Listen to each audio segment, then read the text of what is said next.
This is Twit. Bandwidth for Know-How is brought to you by CashFly. This episode of Know-How is brought to you by the Ring Video Doorbell. With Ring, you can see and talk to anyone at your door from anywhere in the world using your smartphone. It's like caller ID for your home. Right now, get free expedited FedEx shipping in time for the holidays when you go to ring.com/knowhow. And by iFixit. Introducing the all-new ProTech Toolkit, the compact and complete toolkit for all things gadget repair. For $10 off your purchase of $50 or more, go to ifixit.com/twit and enter the code KNOWHOW at checkout. Today on Know-How, we have our first ever Holiday Maker Geek gift giving guide.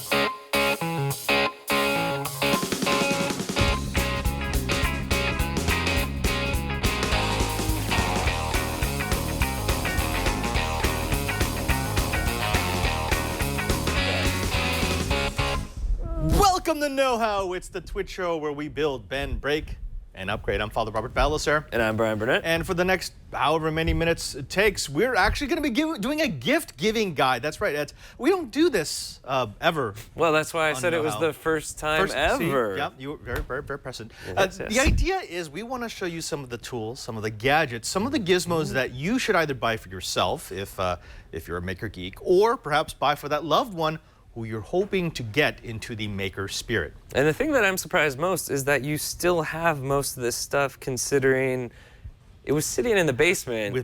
With Burke. So the fact that it's still here is impressive. I haven't turned this on since I came back in, so I'm hoping that it doesn't just shoot it. sparks out instantly. If it does, that's going to be damn good TV. Well, you got some goodies over there too. Yeah, no, hey, that doesn't exist. That's off camera. That's off camera. Well, folks, you have heard us talk about soldering before. In fact, I got you a decent soldering kit. Yeah, you did. I wanted that you was to a leave birthday mine present. the heck alone. Exactly. It was the best birthday present I've ever got. The last time you used my soldering iron, like the tip got bent. I have no idea how were you like chiseling with it, or? Is that not how you're supposed to solder? No. I learned it by watching you. We have been looking at some higher end stations, and there are a couple of names out there that are really good. Hakko is quite good. If you're intermediate, Weller is pretty good. That's what I bought for you. Yeah. And you want to get a full on soldering kit. So that's helping hands. That's decent spool of solder. You're probably going to want some sort of platform that you can put down so that the spatter gets contained. Of course, you're going to want one of those wire brush containers to so that clean you can off the solder tip. Yeah. But nothing quite beats having an all-in-one that gives you many of the features you would need on an electric workbench, and that's exactly what this is. This is the Zenny. Now, this was suggested to me by a member of the audience, one of our know-it-alls, and I kind of fell in love with this thing. In fact, this is the second one I have because I did not want to bring in your own because you saw what happened to your other soldering iron. Not going to happen. Smart. This is the SMD soldering station. Now, they don't actually make this particular variant anymore, but they make ones that are exactly like it. So Zenny has a lot of them. They're kind of, they're knockoffs, but this one works really well. The thing is, this is about $76. It's incredibly inexpensive, but this contains an adjustable digital soldering iron, complete with all the multiple tips. So as many tips as you're going to want. It also has this very cool hot air gun. So if you're thinking about doing any surface mount device mounting, this is what you use. It gives you a very precise, very digitally controlled burst of hot air so that you could do rework or reflow work on your boards. Oh, okay. Yeah, I have not played with that at all yet. It's not hard once you have the proper gear. Surface mount stuff is tough, but if you have this, it makes it a lot easier because you position it, you melt the solder without ever having to worry about touching contacts. You're good. See, I would have loved to have this when we went to DEF CON. Because there were surface mount kits that they had there, and people could not figure out how to do it. They're trying to use the regular solder tips, and you're like, no, you can't do that with LEDs. I mean, you can. You just have to have a really steady hand, and yeah, that's beyond me. Yeah. And actually, Neo in the chat room, he likes the Hakko FX888D. That's really good. This is kind of a knockoff of one of the Hakko models. Now, I don't know if you can get a shot of the front here, Alex. Maybe on the side camera here. There we go. Here's what I really like about this. So not only do you get this killer soldering iron and the hot gun, but okay, wait, here we go. Moment of truth. Are we gonna get sparks? All right, cool. No, it wasn't The Burgerfied. lights are still on. Here's the cool thing. Remember how we talked about that standalone DC power supply that was adjustable? Yeah. This actually has one built in, so I can give the device on my workbench a very specific voltage. Nice. Coming off of this. Plus, if I switch the mode, it will actually become a voltmeter, a multimeter, so I can measure volts and amps down here. And of course, on this side, I've got. Let me turn these on really quickly. I have the ability to set precise temperatures on both my soldering iron and my hot gun. This thing is, it's like this is the one tool that you would need on your workstation. Oh yeah, that's exactly what I would want on my workbench. And it was less than $80. Well, thank you for the Christmas present, Padre. I appreciate. What? No. Oh. Sorry. No. Yeah, $80. That's pretty. My backup. So yeah, getting into this sort of kit, that's not too bad of a price because I think the soldering iron you got me wasn't. No, that's actually quite good. Yeah. And the reason why I didn't get you something like this was because this is a little bit of overkill. Right. I would suggest start with an inexpensive soldering iron. I mean, you can get one for $10. That's how I built my way up. I bought like the cheap Amazon one. Right. I burnt myself a few times, but I got the basics down, and then you got me the nice Weller. I did. And now I think I want to use this now. Now you want to use this, but you know what? We'll get one for the no hole. We'll get one for the no hole. Again, we got all of this on Amazon. I think every single one of the items that we're going to show you today, you can get on Amazon. You can also go on eBay. But again, this is it's a knockoff of a Hako. It's a Zen SMD soldering station. They've also got 2-in-1. So if you don't want all the features, you don't want the SMD, you can get a less expensive version for less cash. Okay, but it'll do everything that the Haku will do. It's just It's it's like a typical knockoff. How much is the Haku then? It's more. It's more. Like twice as much? Consider that once you start getting really good at what you do. Yeah. Right. Well, I guess if you've never done surface mount stuff or anything like that, then it's a good place to start. Good place to start. Yeah. Okay. This is something that's incredibly inexpensive, and yet I found invaluable. Anytime I'm doing fine soldering on a circuit board, I have been using my helping hands. You've seen those. Yes. Those little clamps on. They kind of work, but what happens is if you put force, it tends to push it away. Right. It's a pain to balance it, to get it to that right point where you have it exactly where you want, at exactly the right angle, and give you enough force so that it doesn't move away when you try to solder it. Right. You could use the helping hands, or you could use this. Now, this is the Avon circuit board holder. This was $13. This is $13. And go to the overhead shot, Alex. What I like about this is, so I've got this on a swivel, and these go in and out. So I can change it depending on how big or how small the circuit board is. And once I get it into the position that I want, so say I want to solder right there, I lock these in, and now I can put as much pressure as I want with the soldering gun, and it's not going to move away from me. I love that, especially when you loosen these, you can flip around, because there's so many times I've pushed in a chip and then I have to flip it around and then get the other precisely. side. Like when we were soldering the pins on our flight controllers, Right. You had to solder and then flip over and solder again and then flip back and solder. Yeah. Well, if you're using helping hands, you have to reposition the board each Such a time. pain. Just flip it. In fact, woohoo, it's kind of like a game. Careful there. Ooh, Easy. you You got a couple of. Oh. I was gonna say this doesn't look like it's on there that Sorry great. about You that, should Bert. probably be careful. Oops. I hope that Did, was. did Bert put this together? I don't know. Uh-oh. Yeah, what's up with this capacitor here? Hope that wasn't important. Never mind. Sorry. Okay. No, we didn't see that. This was. I not, hope that wasn't something Burke was working on. Not part of that. But again, $14. Great addition to your Maker workbench. Yeah. And this is actually incredibly sturdy. I've had this one for about 6 months now. It disassembles. So if I want to take this thing apart, this is actually spring-loaded, so I can take out circuit boards really quickly. Oh. And then these two are on these little knobs. So I just do that, Slide them and together. it's ready to go. Nice. Right, It's so a if little travel kit. Yeah. So this comes to DEF CON, and it packs up quite nicely. Nice. But it's ready to be deployed anytime I need to solder. That'll fit in a stocking. Yeah, this will fit in a stocking, and we are now down in the price range where this could be a really cool gift for the Maker on your list. Yeah, definitely. Yeah, not bad. Now, we've been talking a little bit about soldering. Soldering is good, but ultimately you're going to need something to solder, and you're going to need some project stuff. Yes. We've been playing a lot with, you probably know this, small board computers, specifically Raspberry Pi. The Raspberry Pi. Raspberry Pi has got to be our choice for what you get a geek who is becoming a maker, because it allows him or her to really experiment. Now, this is our current favorite, the Raspberry Pi 2. This is the one that we've been using in some of our more recent projects. So for example, this is the battery-powered MAME that allows us to play video games on the go. But right now, you can get the Raspberry Pi 2 for about $40, a little less than $40, and it's going to start to go down.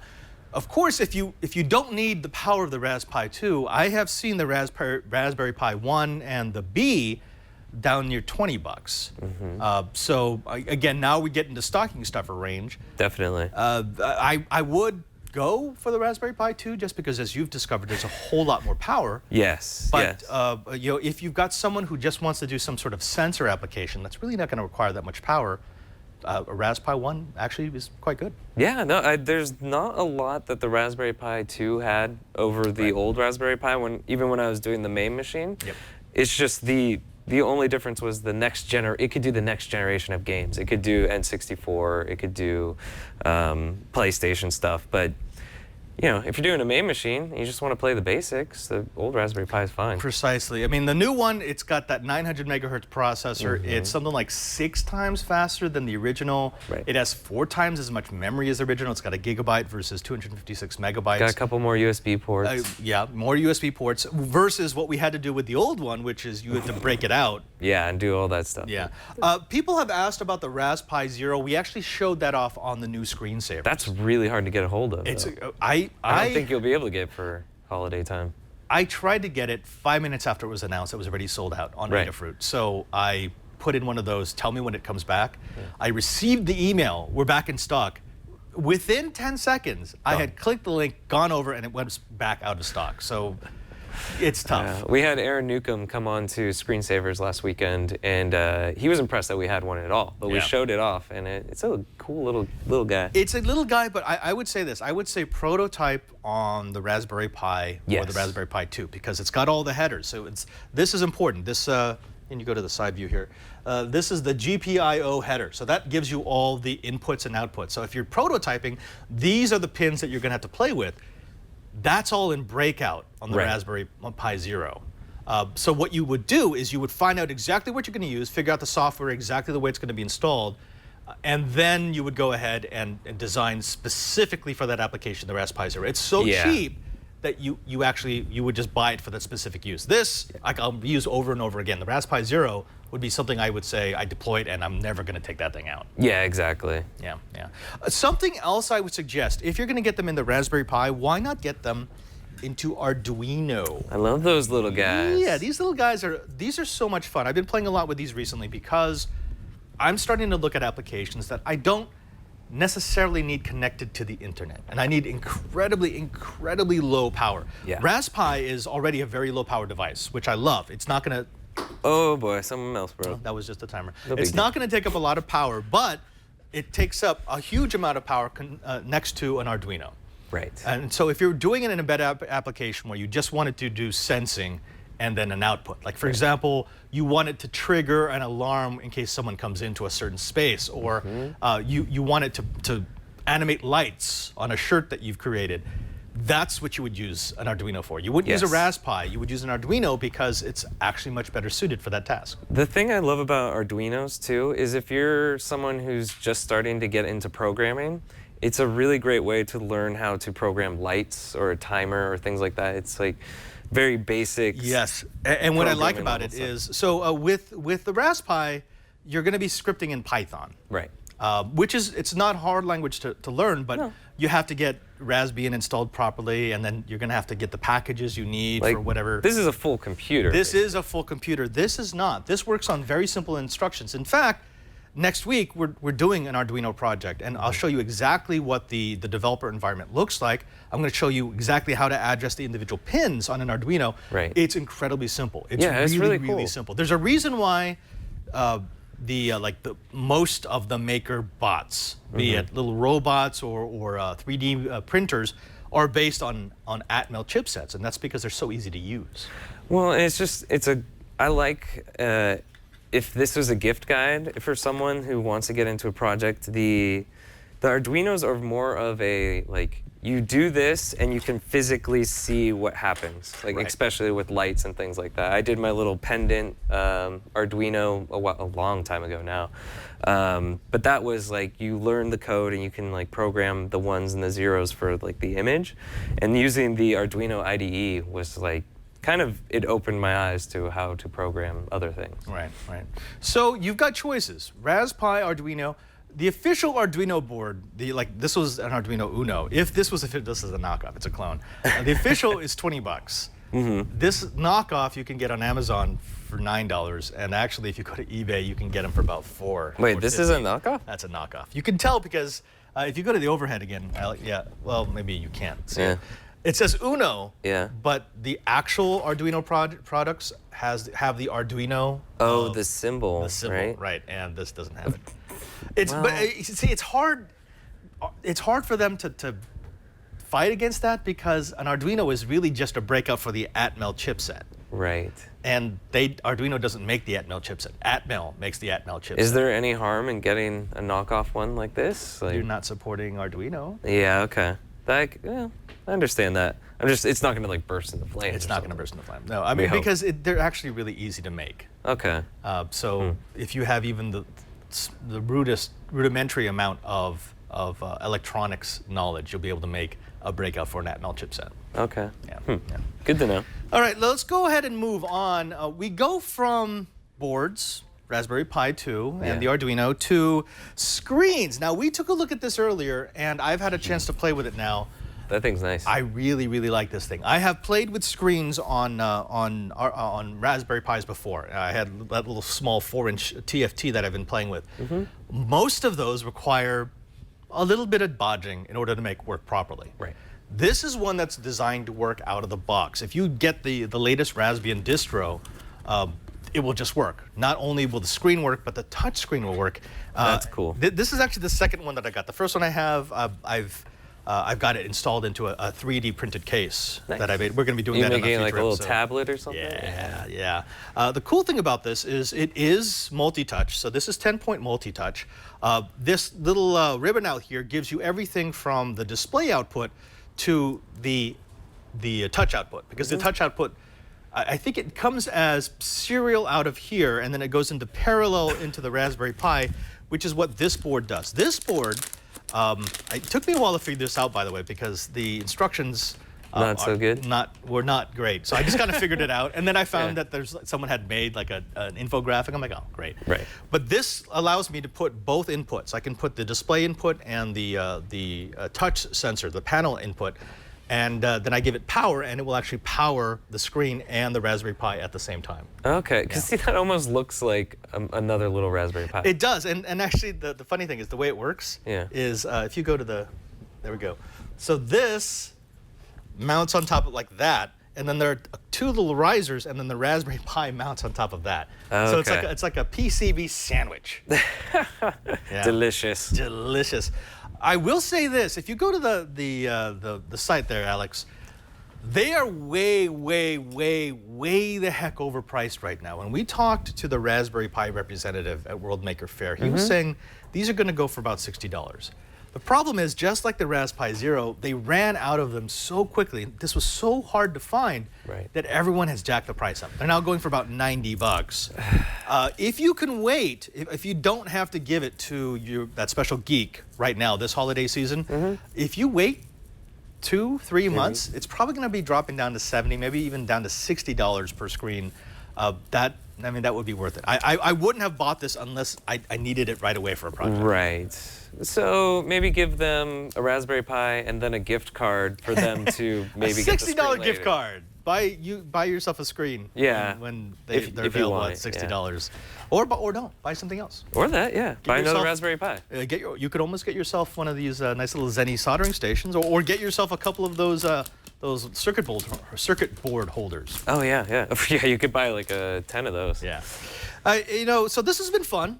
We've been looking at some components, but Bryan, I did not prep you for this beforehand, did I? Not that I'm aware. Anything we were going to do live? Should I be aware of it?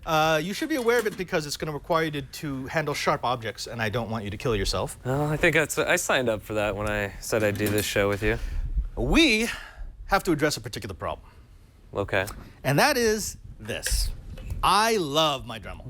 Okay, this is a necessary tool for geeks. Yeah. Right? Yeah, we mutilated a poor NES with one of those. Exactly. The grinding tool, the cutoff wheel. This little device allows me to use so many different attachments that let me work with wood, with metals, with plastics.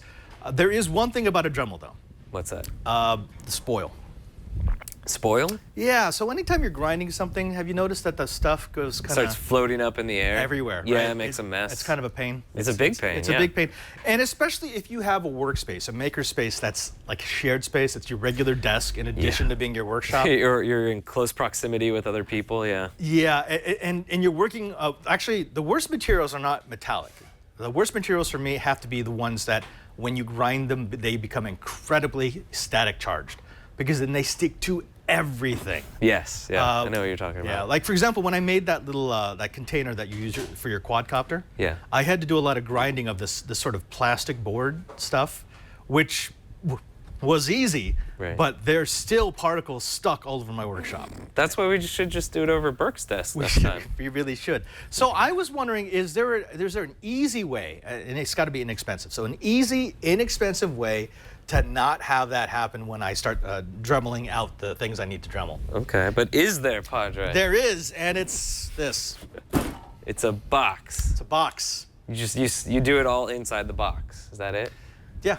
Okay, we're done. Let's go and move That's on. a No, cheap, okay. effective Okay, way, here, Padre. here we go. This is what we need you to do. So you're going to be making yourself a spoil box for a Dremel box. tool. You right, could actually do rolling this. up the sleeves. This is an Amazon box. So if you buy any of the things that we're telling you to buy, You probably have one laying around in your probably your have one house laying now, around. yeah. You're going to need a few things, not the circuit board that I broke, but you will need Saran wrap. Okay. You will need tape. Uh-huh. And you will need some sharp, sticky, pointy things. That's the official name for them. Yep. Sharp, sticky, pointy things. So while I talk about this, what I'd like you to do is if you could go ahead and cut off the 4 leaves. I've also do got that. this. If you want to use this, that's Oh, probably this looks a a bit little faster. dangerous. Just really don't Okay. cut me or yourself. Gotta get ready go for ahead and this. cut off the 4 leaves. Okay. What we want to do is we want to make ourselves a disposable enclosure because when we start cutting, when we start grinding and drilling, it is going to get everywhere. It's going to make an absolute mess. And we want to be able to just sort of, take the thing that we've created and just toss it in the garbage when we're done. Right. So that's why we're using a box. We're not making a nice enclosure. We're not 3D printing anything. This is something that we were going to throw away anyways, like that. Cool. We don't need those, right? We don't need those. Okay. No. Actually, no, we do, and now you've just destroyed the project. Thanks. So that was Oh no, cardboard, come back. well done. I got this idea off of something that I saw when I was living down in South America.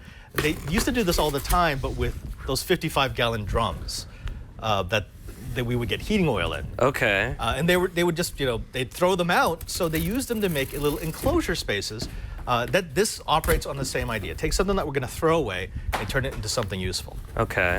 I like that idea. Recycling stuff. So what you're going to do is after you cut off these leaves, I need you to cut 2 squares in the side here, just 2 like squares. this, about hand-sized. Okay, so you need to be able to get your hand through there. So cut that in the side. And again, this doesn't have to be perfect. This is a project. I wish I had a marker. I'll just use. Okay. This is Okay, this just is a not square right precision here. work here, folks. Just Yeah, a square. A square. A square. Okay. This is something that you can literally put together in 5 minutes before you start.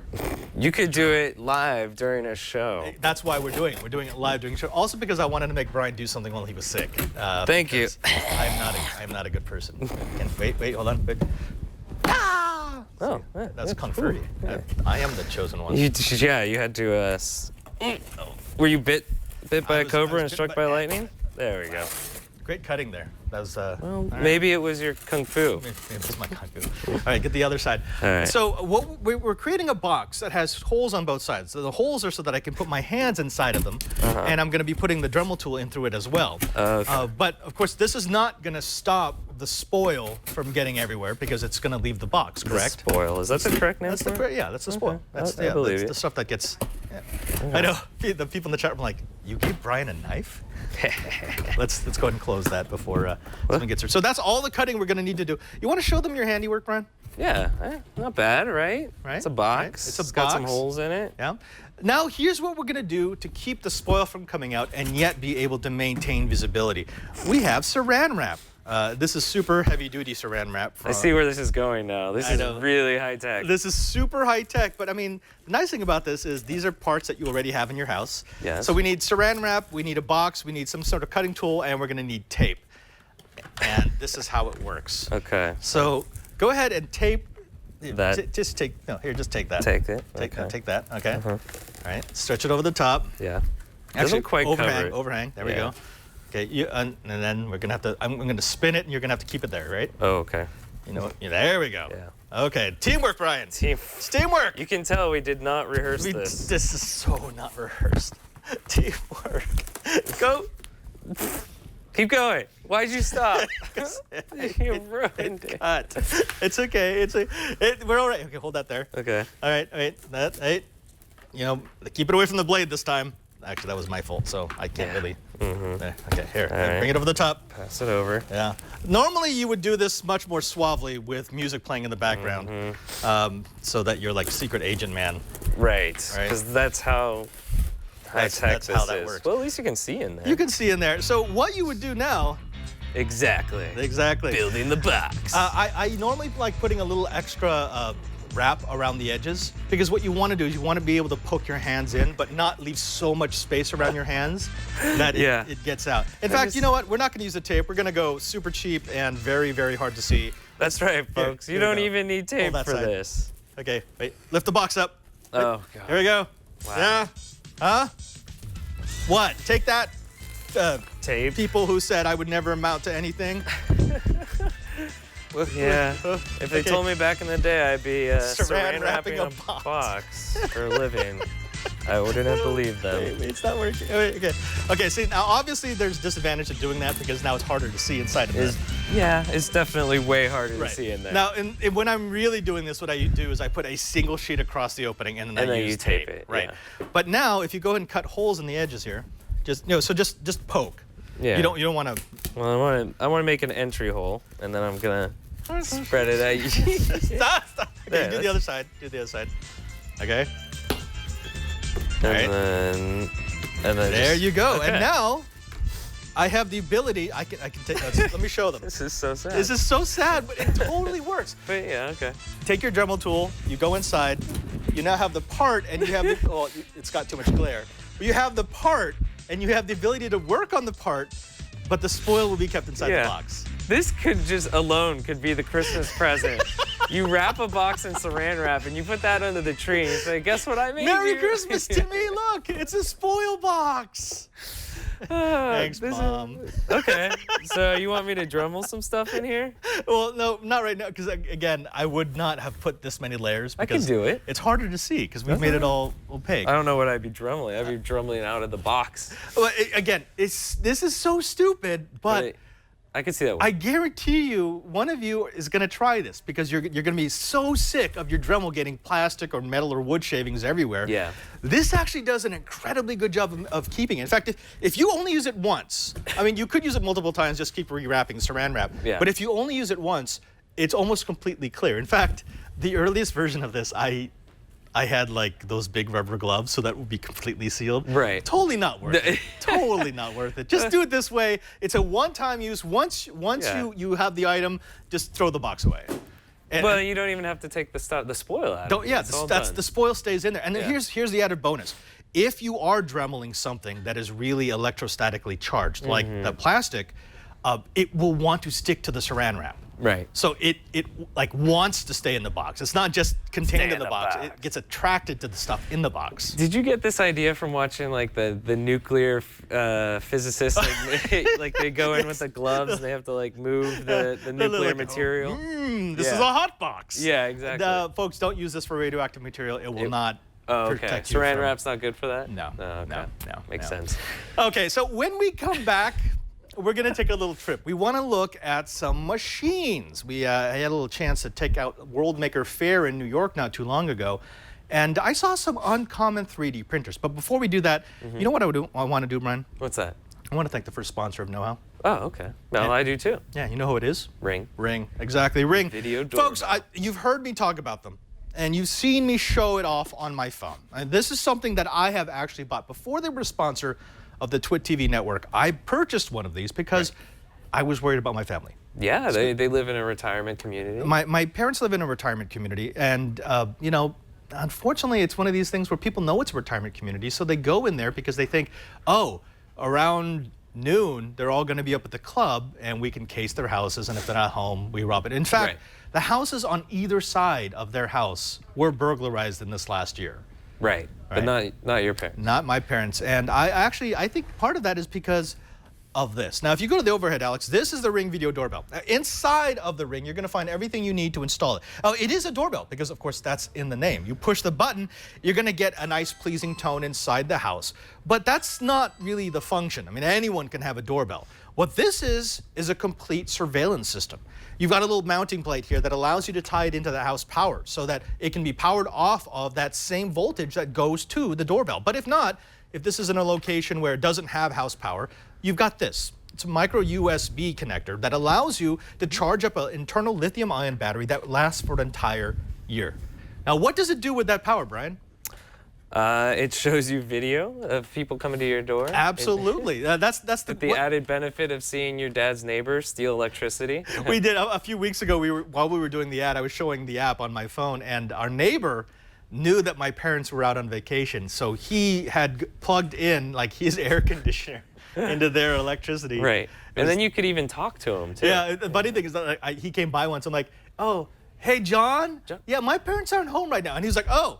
I didn't know you were home. That's so weird. Okay. I was just watering your plants. My parents don't have any plants, John. But it doesn't.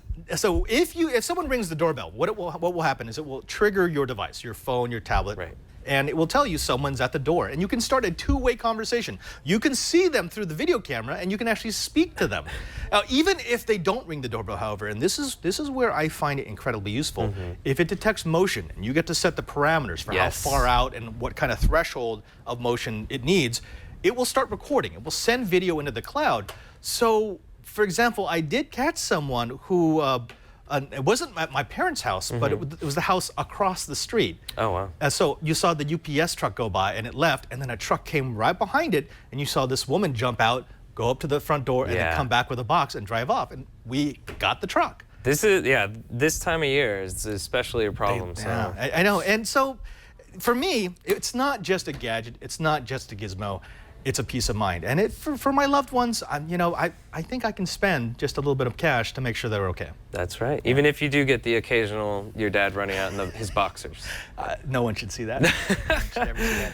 Folks, why not try the gadget that Time magazine called one of the best? We want you to try the Ring video doorbell. It's under $200. This year, give the gift of peace of mind and convenience with that Ring video doorbell.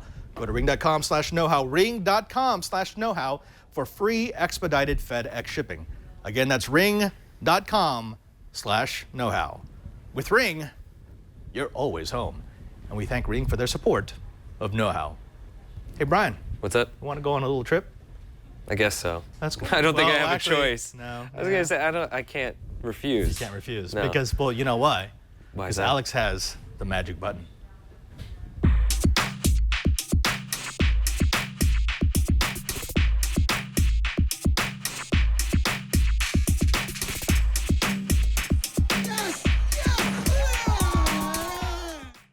Fast prototyping is the cornerstone of the maker spirit. And sometimes you need something like this, the Orion, which prints incredibly quickly, but doesn't really have all that big of a build space. Let's move from this to the Rostock Max, which is quite a bit bigger, but still there are going to be makers who want more. Sometimes you need to print really big, which is why we've got the Part Daddy, and I'm standing next to Steve, who's going to guide us through some of the finer points of this monster 3D printer. Steve, what is this? This is, I called it the Part Daddy. It's a 17-foot tall Delta printer. And Delta is because of the 3 arms. And it's a good example of scaling up the technology. And basically, it can print about 4 foot diameter by 9.5 feet tall. amazingly, when you come up to this printer and you look at it, it's like, wow, it must be controlled by something really huge. No, it's Ultra Machine's Rambo board that we use in our little printers is actually running this great big printer. Yes, even though it is bigger, it's essentially just a scaled-up version of your smaller Deltas, and it can do something like this in an hour. It did this the first time we stopped by, and now it's all done. Yeah, this print here I did just a little bit ago. It's only 45 minutes, actually, and it was just to warm it up, make sure everything's working right after we set up. We drove out here from Indiana, and it took us about an hour to get this thing running. Something else that is fascinating about a large format printer like this is you don't have filament like we do on smaller printers. You don't have rolls. You actually have pellets. This hops in pellets of material and then makes its own material. Yeah, so there's a little $20 shop vacuum on top here. And there's a sensor that detects the resin pellets. You can actually see them through the tube. You'll get another shot of this, I'm sure, in a minute. It vacuums them out of that trash can behind the machine and augers them into a 4 millimeter wide stream of plastic, extruding to make that big of a stream, filament. It's actually making filament, I guess is what I'm trying to say. This is very cool, and yes, I like to see technology like this at Maker, but let's take a look at some of the printers that are really sort of the bread and butter of CME CNC, specifically the Rostock and the Orion. Over here, you've got more traditional Deltas, more down to the size that we would expect. Tell me a little bit about the Rostock and the Orion. Why use a Delta configuration, this three-post, rather than the traditional cross-beam? Well, one of the biggest advantages, as you've seen on the large printer, it's better for your print to be stationary. The Deltas are very good at moving quickly in all three directions all at once. So you can go X, Y, Z, and you're there. As far as the print being stationary, like you saw, get large print, it doesn't move around in any direction, just your print nozzle. So the Rostock Max V2 is our flagship product that we started with back in 2012. Again, this little one, there's Ultra Machine's Rambo board is controlled in there. That's manufactured down in Tennessee. People from all over the world with the firmware actually helped in the beginning. And again, we're using work that others have done and giving them credit for. I mean, it's just an amazing thing to be involved community-wise to become the company we have today. Let's go from the Rostock to the Orion. This is your flagship. This is a beautiful printer. It comes pre-assembled, pre-configured, and it prints pretty much everything. It will do PLA, it will do ABS, it will do NinjaFlex, you name it. Why go with a smaller version than the Rostock? Well, we wanted to assemble. The Rostock is a kit that you build. Now, the Orion you see here is our latest revision. We're always adding upgrades like these clear carriages and that. We're always improving our product as we continue on our journey. So, yeah, this little guy is a very popular printer for people that want an already built machine. Steve, give us prices and availability. So I know that this one's going to go, what is it, about $1,000, $1,049 or so? Yeah, the little Orion is about $1,049 pre-assembled. Our flagship product, the Rostock Max product, is $999 regular price. And the newest little Delta printer we'll have out in the background here is this the Eris, and we will have that printing tomorrow, and you can check it out. That little guy is aimed more towards a retail consumer that wants to get into it but doesn't want to spend as much money. So we got the $599, a $1049, and then a $999 kit. Steve, if they want to find out more about CME CNC, where can they go? They go to cmecnc.com, and they can check our products out there.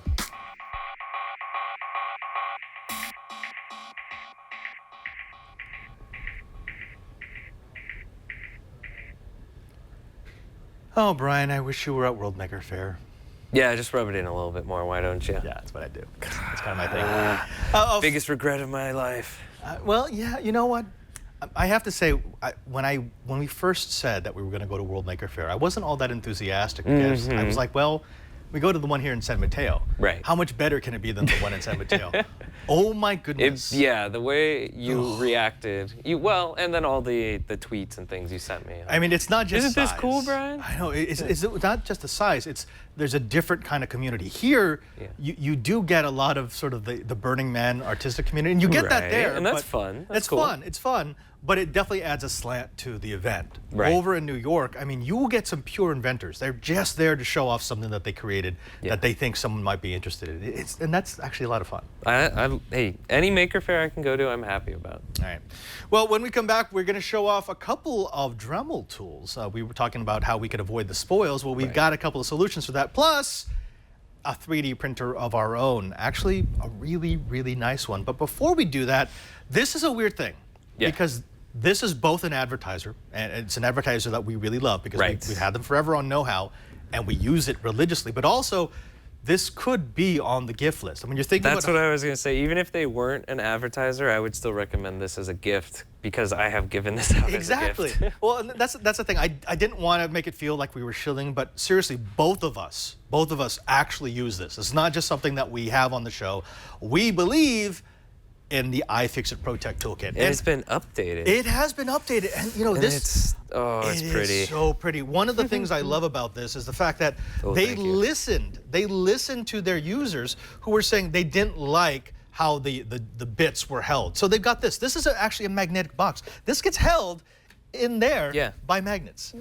And this gets held onto the top by magnets. And then the bits get held in place by magnets. So if you remember the old ProTech Toolkit, I liked it, but it had all these bits and these little rubber grommet things. Yeah, and it became a mess because you pull out the whole grommet, you'd set it aside, and you pull out some of the bits, and then you'd lose them and stuff. Yeah, everything has its place, and it has a little marking on each one so you remember where it goes. So rather than what typically happens, which is you end up with a lot of bits on the work desk, and at the end of the project you just kind of throw them back in. Right. This allows you to reorganize it. I mean, that in itself is worth its weight in gold. That's exactly what you want out of a toolkit.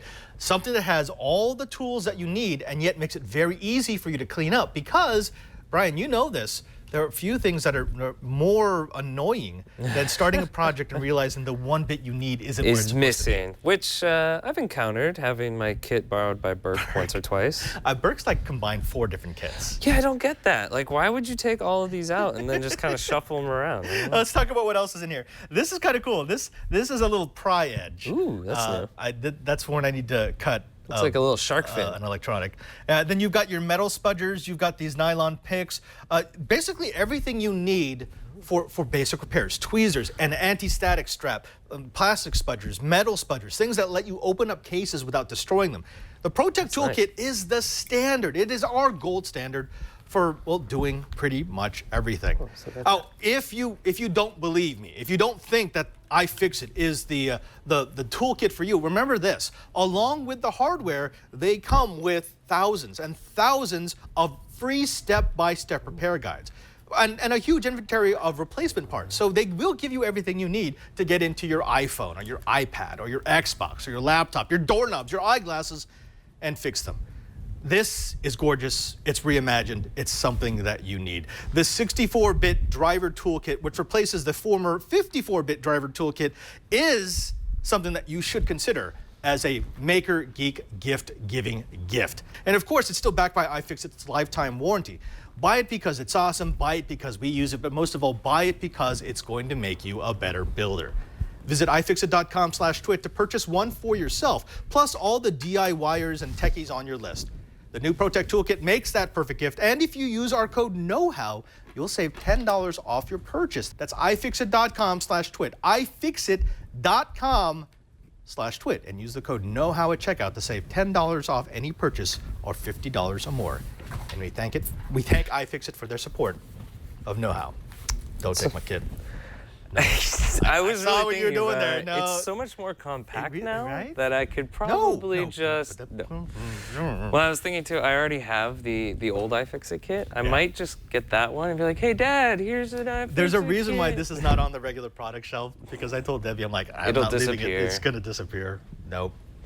Well, anyway. Anyways, let's go. Okay, we were talking about spoil, right? Spoil is pain in the butt. Yeah, Make yourself that's a the little box. stuff. Yeah, everything gets. You could also use one of these. Now, this is something that we showed off on a Maker Faire segment of Know-How. This is a Dremel VRT1. It's a vacuum rotary tool. Oh, so as you Dremel, it vacuums up the spoil? Yeah, so this is actually powered by the suction of a vacuum. Oh, cool. Right here, let's go to the overhead here. So we actually have one in the house. This is where the hose attachment goes. And it allows us to, have one device that will both drill, scrape, do whatever we needed to do. Plus, it will suck the spoil up through this little nozzle here. Oh, that's nice. Now, it connects to a 1 1/4 inch shop vac hose, which is very standard. I would suggest a 12-gallon, at least a 12-gallon, a 6 horsepower shop vac. There are reviews of people who are saying, oh, this thing sucks, it doesn't have any suction, it has no power. Well, it depends on the vac you Yeah, have, I mean, right? if you hook this up to like a 2 horsepower shop vac, you're not gonna get much suction out of this. Plus, this does not take the place of a standard Dremel tool. This would not become the thing that, is the only tool you need. Very specific use for this, which is anytime you're gonna have a lot of spoil. Like, for example, one of the ones that bugs me the most is like whenever I'm grinding foam. Oh, yeah. It gets everywhere and it sticks on everything. Well, this allows you to drill it. It doesn't take that much torque to be able to grind that down, but it will keep all that spoil in the shop vac where it belongs. It's very easy to use. So if you go to the side here, I've just got 2 settings. I've got on or off. And when I'm on, it's allowing the vacuum to come in through here, and that vacuum force is going to rotate the drill bit. Right. And when it's off, it just bypasses it so that I don't have any flow. Yeah. This is about $30. I would say it's an addition. Do not, because you'll be very disappointed if you think of this as the only Dremel tool you're going to have. Right. This is a specific use case, but if you don't want to have to make a cardboard box with saran wrap over it, then maybe this is an option. If you have a nice shop vac too. Personally, I think my cardboard box is pretty damn cool. But all right, it was pretty cool. I think it's gone now, though. I think John already tossed it. It is gone. Yeah, that's in the garbage. All right, so that's the VRT1. Let's look at something a bit more exciting. Okay. All right, so this is what I have been using for almost 10 years. This is a 400 XPR. I love this device. It has stayed with me through thick and thin. This is one of those devices that, it was top of the line back when I bought it. It's had a couple of hiccups. Hiccups? What do you mean? I mean, one of the things that all people who use Dremel will know is if you leave the bit on too long, the way that you change it is you hold this down, which holds against the cylinder, and then you can loosen or tighten this, the collet, to put the new attachment in, right? Bit, yeah. Well, after time, and because I haven't really cared for it, that thing just got stuck, and no amount of pushing could hold the shaft enough for me to turn the collet. I actually had to disassemble this thing and hold it with a pair of pliers inside, like remove the rotor in order to be able to get that off. So that's always been a sore spot for me. I love this thing. Actually, let's plug it in because I love the sound these things make. It's like Christmas Plug it in. to geeks. Hold on, wait. All right, maybe you should turn it off. Sorry. Okay. Save it for after the show. Okay, but this came with all the different attachments. It had the long hose attachment. I've been using this nice little toolkit that I got off of Amazon for, I think this was about $10. It contains a bunch of the cutoff wheels, the polishing wheels. Oh, you could totally do some dentistry with that. Oh, absolutely, yeah. Hey, Alex, you need a cavity filled? Yeah. I went over to Dremel and I asked the folks there if maybe they could give me an update to the 400 XPR. This is a little long in the tooth. I still like it. It's still going to stay in my workshop. But how much are those? No, they don't sell those anymore. Oh, yeah. So if you were to get a new one, that's what you're leading to. Thanks, Padre. I knew you were gonna get me something. Merry Christmas, Brian. Okay, you can look at it. This is the new hotness. This is the Dremel 4200. This is a corded rotary tool. This is the deluxe edition for obvious reasons. It comes in its own little toolkit here. Now this has like the XPR was for me. So you've got the 4200 tool right here. Plus you've got the shaft extension kit. That's for people who like they want to hang the tool Yeah. And then they want to use that just on a flexible shaft, right? Okay. Really, really nice. But here's what I really like. Looks heavy duty. You've got the accessories in a pull-out drawer at the bottom here. So you've got your cutoff wheels, you've got your grinding discs, you've got all the little attachments. Anyone who has ever used a Dremel will know that you need a way to keep everything organized, because if you don't, Oh yeah, you start pieces. losing all the little pieces. Absolutely. Yeah. And this gives you a great way to keep everything organized. It's a cool little toolbox. It's a great little toolbox, but here's the thing I fell in love with. This is the thing I really, really like. Thank you, Dremel, for making this, because this was #1 on my wish list. They've heard your complaints. They've heard my complaints about having it very difficult to remove the attachments. Now remember, on the old Dremel tools, you have that little that system of tightening or loosening the little collet there in order to get that in here. And normally you would either have to use a tool or you would push down on a button and loosen it. Here, I do that. So it's got a spring release for me. Oh, there we go. Smart. Now, putting tools in and out is as easy as me pulling down on the trigger, putting it in, releasing it. Putting it in. There we go. That is a much better way That to is do it. so much of a better way to do this. Some people have reported that there have been some quality issues with the first batch of the 4200s. I mean, I've been using this one. I love it. Does it sound as good as the You know old how one, you though? can tell when I like something? When I try to repackage it the way it came. Oh yeah, you like- put it back in the box real in nice. fact, there was plastic on this. I only just took it off. It's very Filipino of me. I was like, I want it to be new until it's not new anymore. Well, it looks really nice. This is probably, I mean, here's the thing. Thanks, Padre. Oh man. Yeah. It's a 1.6 amp motor, so it's less than what I had in my my XPR. This is a 2 amp motor. That's 1.6, 5,000 to 35,000 RPM on that. It's a 2-year warranty, and the Platinum Edition comes with all of this: 77 tools, a carrying case, etc., etc. You could also buy less expensive models. They've got a $66 version that comes with 36 tools. So there is, there's something for everyone. Okay. Right. Now, no more working with your fingers to remove the tool. You just go ahead and just yank that off, and you're good to go. Nice. Yeah. So this is the 4200. How much is it again? This is the $185 version. So Yeah, I think that would be a Christmas present for myself. put everything back in. I'm gonna clean this up when I get home. Put the plastic back on it. Yeah, I like this thing.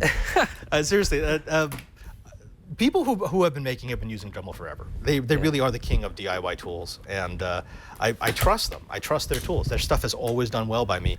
Well, hey, Alex just off camera was telling us about how he has like a 20-year-old one or something, Yeah, a 30-year-old they one that last. was his dad's or his grandpa's. They last and last. And the thing that I love about Dremel more than anything else is the support.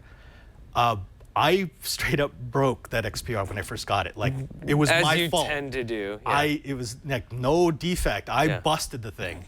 And I emailed, and the email wasn't, oh, well, what did you do? It was, we'll send you out a new one. I'm like, wait, what? What did you do though, Padre? So my workshop used to be in a garage, Uh-huh. and they ran over it with a car.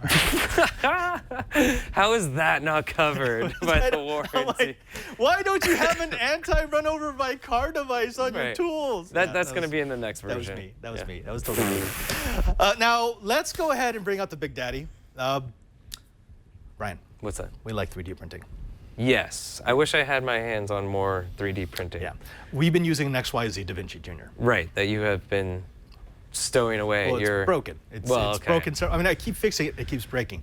It wasn't. Did you run over it with your car? I'm getting really close. Yeah.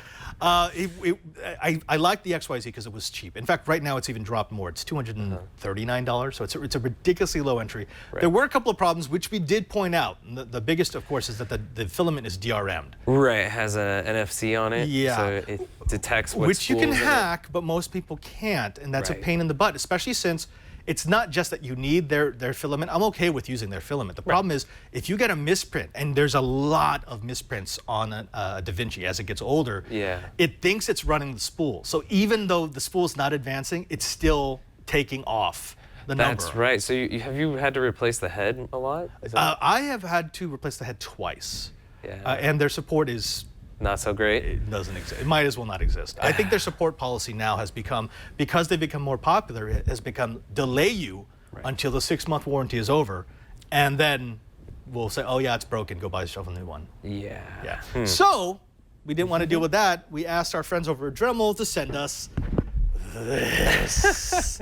This is the 3D Idea Builder. And Alex, if you would, press the little button.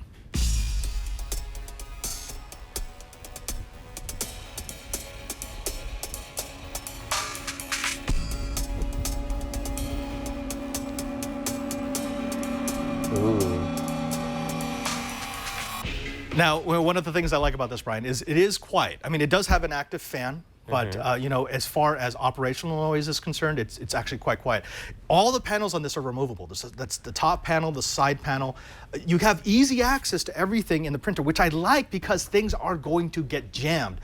And Dremel has created a really nice way for you to get in there, including that. That's the removable build platform, nice. Which is nice. The filament is not. It is not DRM. There is no chip on this, but they do say you're only supposed to use Dremel filament. I think that's because they want to sell Dremel filament. Well, yeah, and also they can't control the quality of other ones, Right. other brands. Which is why they say if you use non-Dremel filament, it would void the warranty. That makes sense, because they can't cover that. But I should say that the regular spools won't get locked in. Like you just saw that spool was locked in. Regular spools can't get locked in like that. So if you do want to use your own filament, you'd either have to make an external carrier or an adapter to use that lock-in, which I'm going to 3D print, by the way. Yeah. Or you could just rewind on a Dremel spool. Right. I think I would, if I had a 3D printer, I would 3D print that. Yeah. Now, I like this. It's a color touchscreen at the front. It actually makes it really nice to work with it because it guides you step by step through how you use this printer. It's got an auto-loading mechanism. What I like is this. There are a lot of printers that do auto leveling. I don't trust their auto leveling. This has a procedure and it tells you exactly what you're supposed to do. When you hit auto level, it will raise up the platform to the hot end, and then you use this little card that they gave you to sort of adjust it. You want just a little bit of resistance. And this gives you the ability to really finely tune how close your head is to your platform. A speed on this is phenomenal. Of course, this is time-lapsed, Right. but I'm looking at half to 40% of the print time of the DaVinci Junior. Nice. So it's much, much faster. And I have to say the quality of the prints on this, there's no comparison. You know, obviously this is a lot higher quality. It's a 0.004-inch layer thickness. There's 4 gigabytes of internal storage, up to 32 gigabytes of SD storage. It comes with a 1-year warranty, and it's a 1-year warranty from Dremel, so I like it. I mean, look at that. That's what you brought this in. I was like, I have to take a closer look at that. I'll try and get it closer to the other camera. Yeah, it's unfortunate. I should have made it in a different color, but it's like the detail solid. on this little frog is awesome. Yeah, when you look at this compared to something we printed off of the DaVinci Junior, there's no obviously this is a better printer. Yeah. I will say it's a little pricey. Yeah, so what is it? $900. Woohoo! Yeah, so I mean, you could buy 3 of the DaVinci Juniors and still have plenty of money for DRM filament. Well, if you're breaking them all the time, you might have to buy 3 of them. Actually, I bought 2 so far. The build platform on this, however, is much bigger. So on a DaVinci Junior, it's like 5.9 by 5.9 by like 5 inches. It's okay, but it's kind of small. This is 9 inches by 5.9 inches by 5.5 inches. So it's bigger in all axes than what you could build on an XYZ printer, DaVinci Junior. Also, notice this. Actually, let's put this in the overhead so you can see the overhead into the printer. How about that? Look at that. This platform here, it only goes up and down. On the XYZ, it moves forward and back. I found that can actually throw off the print a tiny bit. That's why you get a little bit of slag on the outside. Okay. Because the build platform only goes up and down, and it's the head that goes back and forth. Right. You tend to get much more stable prints, and they tend to stay stuck. I will also say this build tape that they gave me. Yeah. This is the best build tape I've ever had. Most build tape is a joke. This is reusable. They say up to 100 prints, but it's sort of like a thicker stuff. Quick hint: if you're having trouble having things stick to build tape, Glue stick? not even the glue stick. It's the oil from your hands. When you get the oil from your hands on that platform, it makes it very difficult for things to stick. Just take some isopropyl alcohol, like a pad, and wipe it down. Wipe this down right before. You get much better adhesion. Oh, okay. Nice. Yeah. Quick note, and by the way, if you want to see the full review, it's going to be tomorrow on Before You Buy. So Okay. tune in for Before You Buy, and I will tell you exactly what I thought about this. But I don't know if you can see. Well, let's show it from the front here. Yeah, you can see from the front. There's the well for a spool. there's another well over here. Right, we were talking about that. Plus, so dual filament. This was probably a dual filament printer when they designed it. There's also, if you look at the way the build platform is built, there is space for 2 heads here. I mean, you could have 2 heads on this arm, and they would both be able to hit the same parts of the platform. And there's also a plug-in in the back for a heated bed. So what it looks like was they designed a 2 extruder heated bed, so it uses ABS, PLA, everything, printer, but then they took away those features because they wanted to get the price down. Keep it under $1,000. Keep it under $1,000, but they kept the design. So, Dremel, before I send this back to you, I may do a little experimentation. See if you can add those components on your own. I totally want to add those components back. But yeah, folks, this is pricier, but what I've started to realize is the XYZ, I'm still happy that I bought it. I think it's a great beginner's printer. But I kind of want to move to a printer that costs more but will print right every time. Yeah, well, like we were pointing out with the other kits and tools and stuff, like maybe if you're just getting into something like 3D printing, like maybe buy the cheaper one, and then if you find out you really like it, then you know, upgrade. I will say this is a definite step up from what we've had. I don't know if it's a $900 step up, but I'm so happy with this. I will play with this every last minute we have it until we have to send it back because it is a high quality printer. And again, I won't be able to touch it at all. And I'm going to keep it away from Burke. But again, it's a Dremel, and Dremel is quality, and I know they're going to stand behind their product, and that's much more than I'm getting from the other one. Just don't hit it with a car, because I don't know if they'd send you a 3D printer if you hit it with a car. Folks, that's about all the time we have for this episode. This was our first annual Holiday Maker Geek Gift Giving Guide. These were just tools that we thought you might want in your makerspace. Excuse me, Padre? Yeah? Brian, can you say that again? Say what? That's right. What's the name of the show? I'd say what again? It's the first time ever Holiday Geek Giving Guide for the geek at home with while makers. Geeking out makers Space. gift guide. Yeah, that was it, right? Pretty dang close. Folks, before we leave you, though, I wanted to give you one last parting shot. Alex, if you could show them how they should clean up if they work in a metal shop. Now, of course, this was in Russia. What? That is a permanent magnet. That's a neodymium magnet that he's put into the bottom of a cut-out plastic bottle. This is such a great idea. Look at that. Wow, that's a lot of crud. This is spoil from metal shaving machines, right? From lathes. The cool thing is once you remove the magnet, everything just falls right off. That's amazing. I will say this, though. Having worked with neodymium magnets around a lot of metal shavings before, I would never do this without gloves on.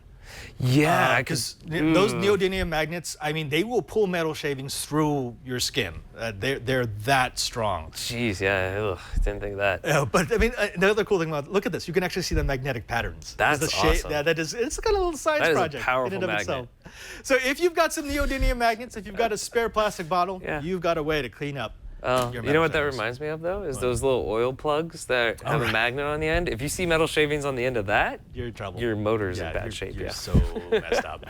Now, Brian, if they want to find out where to buy any of the products, because don't worry, we're going to give you the full list of all the links, everywhere we got everything. Geek gift guide list links on the website. Just leave it. Just leave it. But where can they go to find it? They can find that on twit.tv/KH, and that's where all our past episodes live also, and handy links to subscribe to your video of choice. Yeah. That was last week with the multiple monitors. There was so many monitors that we couldn't even show ourselves because there's monitors everywhere. By the way, we will do a parting shot. A lot of you have sent in your multi-monitor setups, and they're great. There's some cool ones. You've got some great ones out there, people. We'll show you off in a future episode.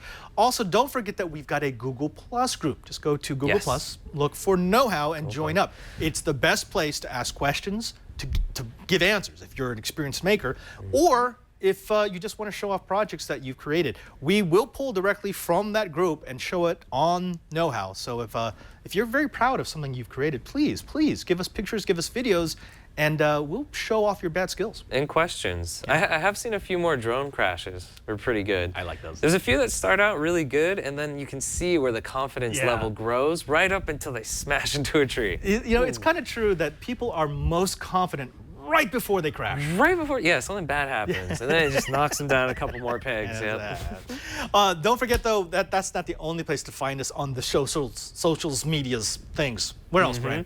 They can also find us on Twitter. I am at cranky_hippo. And I am at Padre SJ, and our director is at ANELF3. That's right. 3.